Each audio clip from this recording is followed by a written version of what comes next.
Hey, everybody, welcome to another Rainmaker podcast, and we have a dandy for you today. We have the illustrious Jack Yu in the house, and he's going to be showing you how to build a big agency all the way from Los Angeles, California. You guys want to grab a pen and a piece of paper and stay tuned.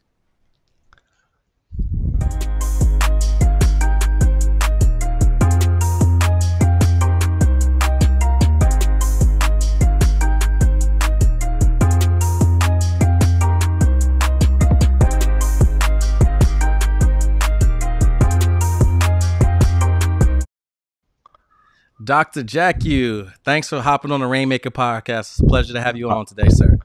Thank you, Arturo. Thanks for having me. I'm real excited. Yeah, for sure. So we'll just jump right in. So I know you've accomplished a lot of things in your career as an insurance agent in life and in business, but take me back, Jack. Take me back to the beginning. How did you even get started in a life insurance business in the first place? Yeah. It was a challenging time for me, as a matter of fact.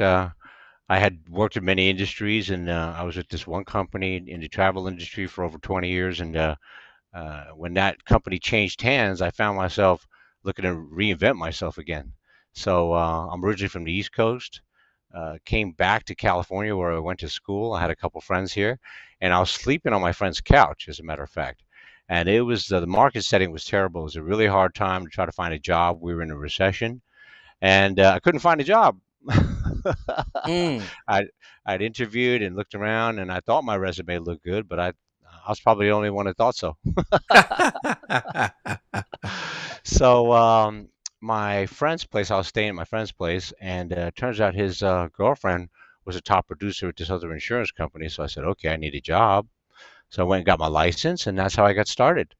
I spent Wow. a year, yeah, I spent a year at this other company, met some really good people, but really didn't make a whole lot of money. I got frustrated and left after a Okay. year.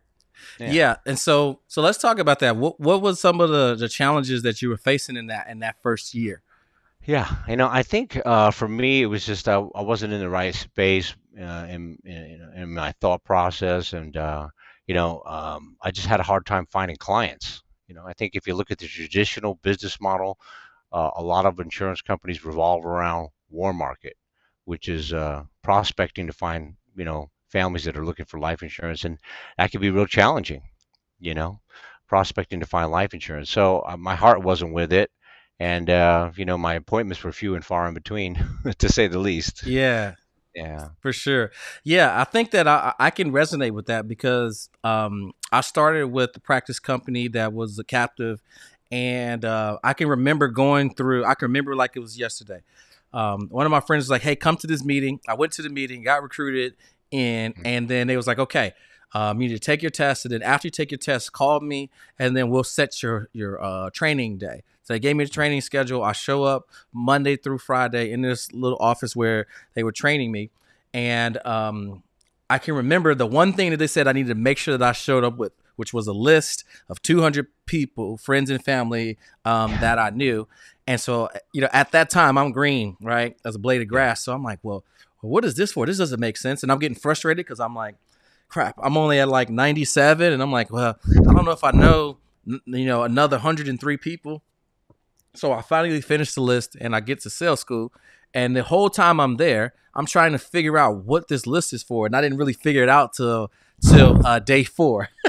And on day four, guess what? It's like awesome. Does everybody have their list? Perfect. We're gonna put you in cubicles, and you're gonna dial all those people that you have on your list. And I was like, oh, okay. So that's how I'm gonna build my business. So I can resonate with that.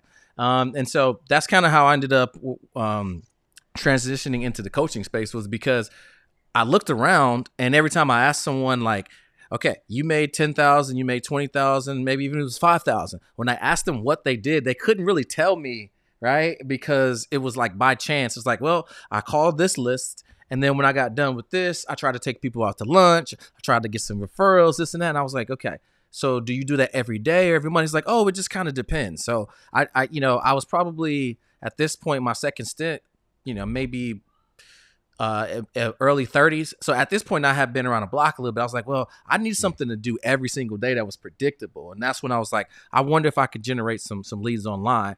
So I could definitely kind of resonate where you start with that practice company.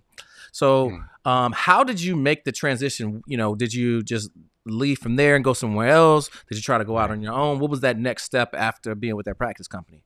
Right. I left the industry completely, and I was like kind of frustrated, but I was like I chalked it up to experience, and then come back around a couple years later, and I was in digital media, so I was networking, prospecting to find clients in the digital media space, but that job really wasn't going to go very far. It wasn't going to take me beyond six figures, and I was looking for something more. Then I had an interview to talk to Family First Life, and at the time we were at another organization, and they talked about leads, and that was the thing that got my attention, right? Because Mm, I knew I loved helping people. I could see the value in insurance. I just hadn't gone on to green pastures yet, and I thought my biggest problem is I need to get in front of more people. mm. So the advent of leads, the ability to get resources all over the country appealed to me, and that's how I got started having finally getting traction. Starting to Yeah, talk to people and getting appointments, and yeah, yeah, for that sure. was the first part. Yeah, that's pretty interesting because I remember I did the same thing in 2004 when I first got licensed. I did it, Mm, ran into a brick wall, and then I got completely out of the industry. And then I mm, came back to it once I had a little bit more discipline and I was in a good headspace also. And that's mm, when I kind of figured some things out. So, at what point in that second stint did it click mm. for you? And did you realize, okay, I can be really good at this, or I can see myself building a business and a future with it? When was that? Yeah, perfect. So I got started part-time because I still had the full-time job, and it was a stretch, to get back into insurance was something psychological. I was like, what am I doing here? I couldn't believe Yeah. it. But the leads were the turning point. I started getting leads, and I started building my activity levels up, getting decent at your typical phone scripts, and finally started having traction. And this is when we would drive around and do it, see people face to face. So literally, I'd be in my car on Wednesday, Thursday, Friday nights, in between work, trying to set up appointments for the weekend, and then on Saturday, if I could have a full day of appointments, I'd just get on into my car and just drive all over town and start meeting people. And I was able, to start helping families one by one on a Saturday, and then it started getting good, and it just started moving into Sunday, and then when I was able to start helping three, four families on a weekend, I was looking at it saying, okay, well, with the commissions that we offer here, I'm starting to, plateau and get to a point where I'm above what I'm actually making at my day job. And that was when it was a good time to start considering if I should, leave that for insurance full time. And I did. So it Mm. took me a couple months. It wasn't, an immediate thing, but with some hard work and effort, I was able to, surpass the income I was making at my day job. So. Yeah, so we call that making a business decision, right? It's like, wait a minute, so I'm doing this part time, and this part time thing's picking up, Mm, make more on the weekend than I am working over here full time. mhm, So if I did this full time, I probably could be set up for success and have a bright future. So that's awesome. Yeah. mhm. So so since then, what have you been able to accomplish? What's your team look like? What's your business look like? Like, who are you helping and all of that stuff? Yeah, thanks. It's real exciting, because I think that was one of the saving graces for me was that I had already spent a year at another organization and was not successful, and I ended up leaving the industry altogether, to come back and face up and say, okay, am I going to do take this seriously in the midst of a full-time position and a family? I had bills to pay, so if I was going to do this, I was going to do it right. So one thing that was always on my side was the fact that I had no time to waste. So when I Mm, jumped back in and joined these people, um, I was, they talk so much about leads this, leads that, get in front of families, have resources, and stay consistent in your lead purchases. And that's the thing that got my attention. I was like, okay, I understood if I was going to get back into this, I was really going to have to be a student of the game and be duplicatable. And that's what I started doing. So I was never shy when it came to buying leads. mm-hmm. And I was skeptical. I was like, I don't know if this insurance thing is going to work again. You know what I mean? But I was full force when it came to buying leads.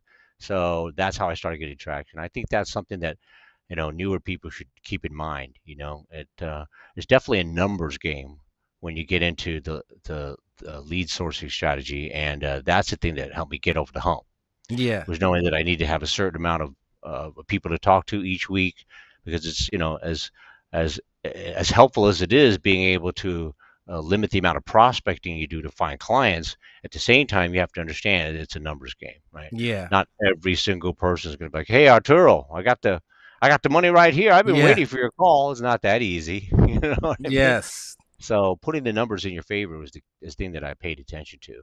And once I started doing that, and having an ample lead strategy combined with some work ethic, staying diligent on the phones, not getting distracted all day long with Facebook and Yeah. and having to walk the dog. Suddenly, walking the dog is really important, when you have Yeah. to, When you got go to down. dial after you get cussed out, you washing dishes and doing laundry and folding clothes sounds really important.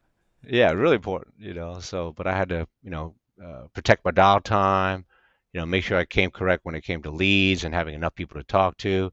And then once that started unfolding, then I was able to get, to a certain level of traction. I was like, okay, this is finally working, And I'm not the fastest one out there, but it took me a period of time. The first year was full of all kinds, challenges. You're trying to get used to the monotony and the repetition of being on the phone.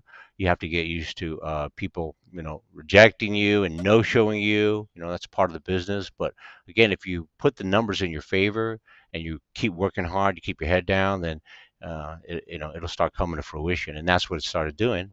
I was able to start helping 20 families a week.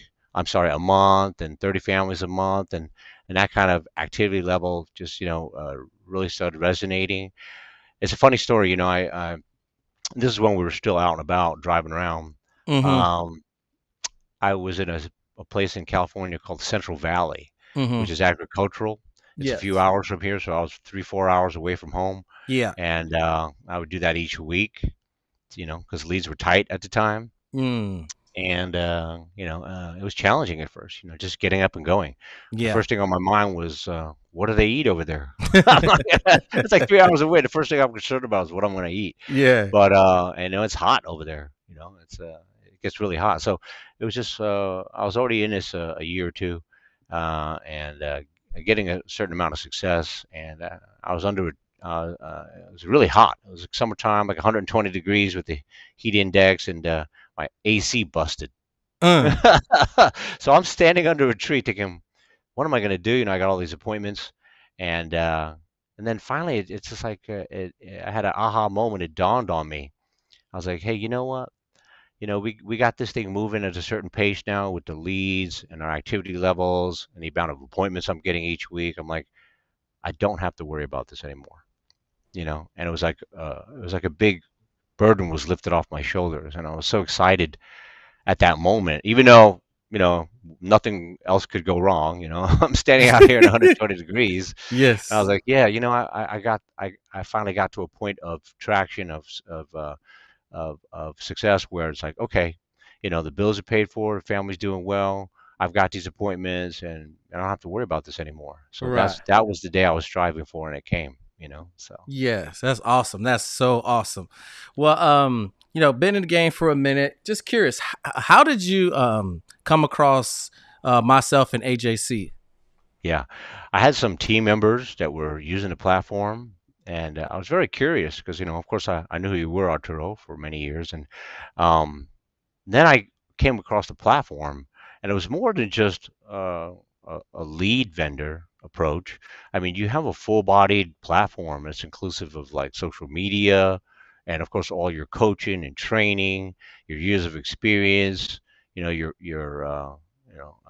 staffing and everything, and it came across to me like a full-fledged effort, where you could go somewhere and engage with a group, and I think that's something that got my attention. So at first I was skeptical because, of course, some of the social media platforms. I mean, it's not something that was new to me. I Yeah. had used social media to generate leads before, Yes. and that's kind of like the tie. I mean, from my experience, we had been using things like Facebook leads 7 years ago, and Mm-hmm. it would come and have its moments, and then this particular vendor might subside and not be as Yeah. successful, and they had to switch to another vendor. Yeah. And The ups and I found my, downs of the leads oh yeah, journey. Yeah.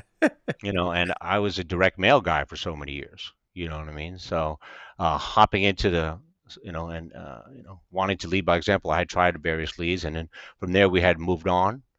From Facebook, we moved on to internet-based leads. So, just trying to, find a great fit for our agents, for ourselves, and Yeah. so coming back to find you, using social media, Facebook in particular, was something that at first I was, of course, I was very interested, but I was also a little bit skeptical. I was like, "Yeah, I've been there before,"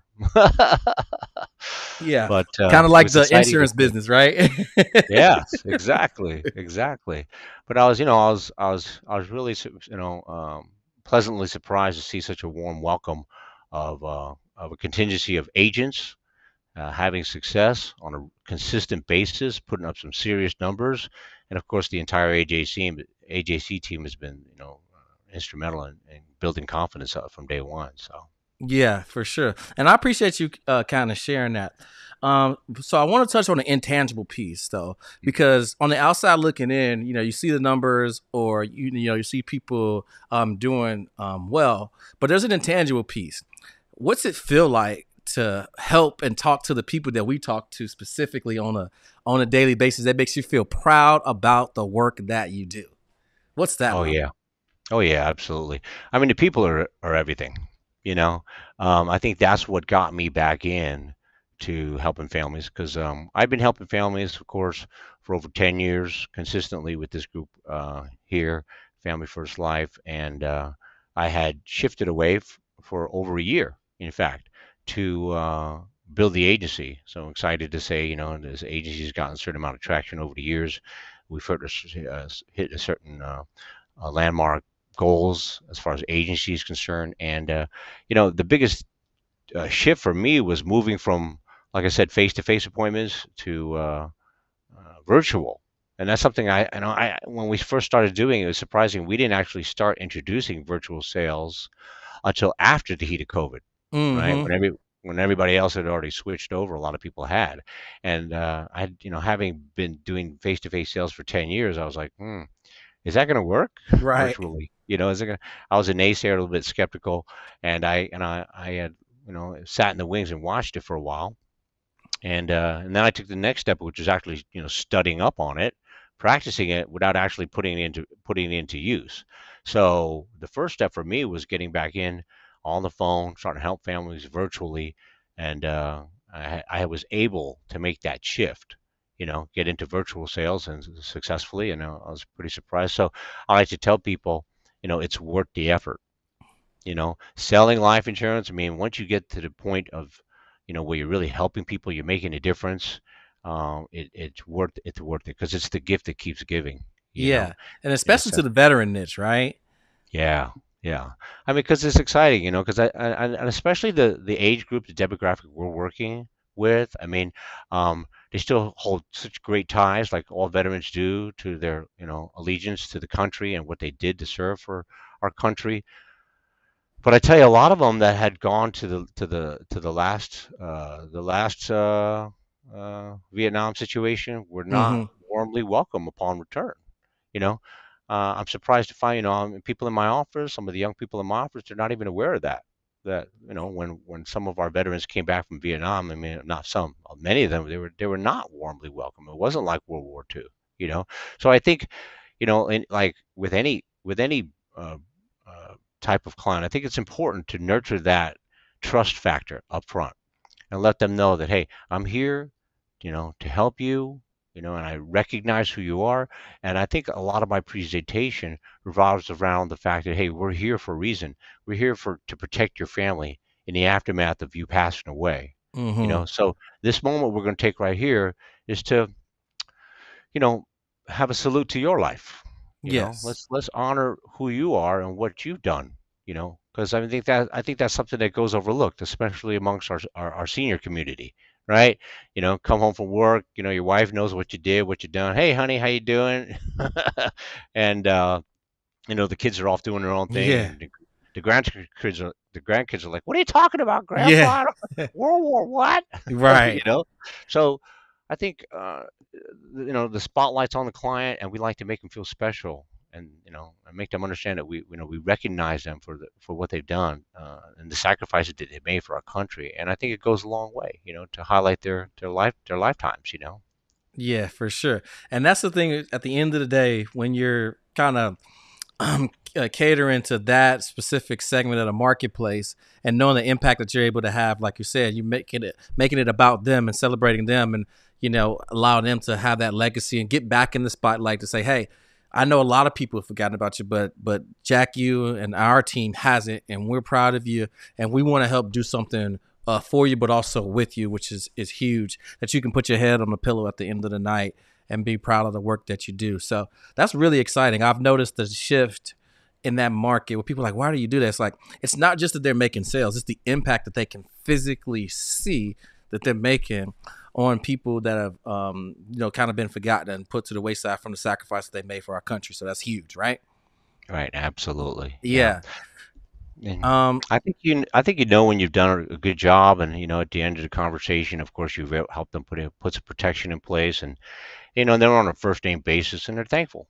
If you've done the right thing for a client and you served them well, then say, hey, Jack, thanks so much. I mean, I know I was maybe not as receptive on the first call, but by the time you get to the end, you're able to help husband, wife, and get some referrals, and it goes a long way. Yeah, for sure.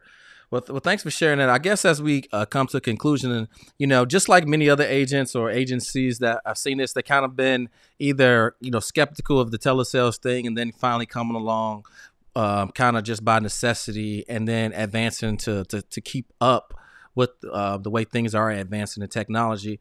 But also those people that are skeptical, that's like, yeah, I've tried ads myself, which like you had, because you said you had a digital background, but didn't quite get it to work as well as you thought it would be. What would you say to some of those people that are skeptical now, that from having your experience being on the inside in, based off the results that you're getting, for people that are looking at this and maybe on the fence, like, should I book a call with Arturo? Can you trust Arturo or his team? Is he actually helping you guys to build your business the way it seems online? Because some people are just saying stuff. What would you say to Hmm. that? Yeah.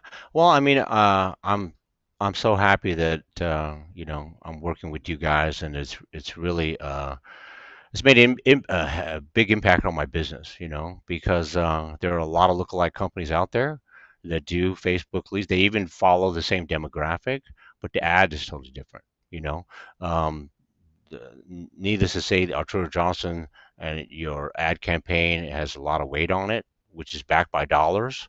Not to mention that the style of the ad is totally different too. Um, Traditional Facebook ads are just like trying to get quick clicks, and a lot of it's geared around pricing.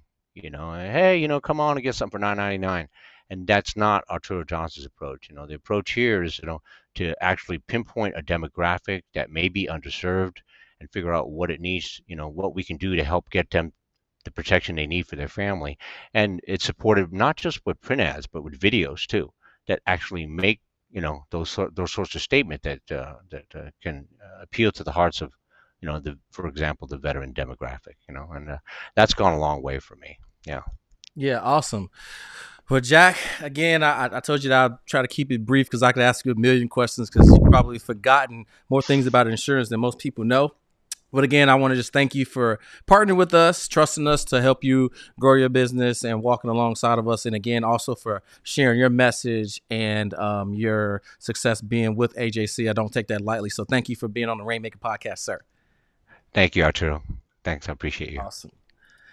All right, guys, if you enjoy the show, go ahead and click the link below and book a call with us if you're looking to have success or results, if you're looking for consistency and predictability in your business, or if you already have something that's working and you're just like one step away, you can see the light at the end of the tunnel, but things just aren't clicking. Go ahead, click the link below, book a call with myself or someone from our team.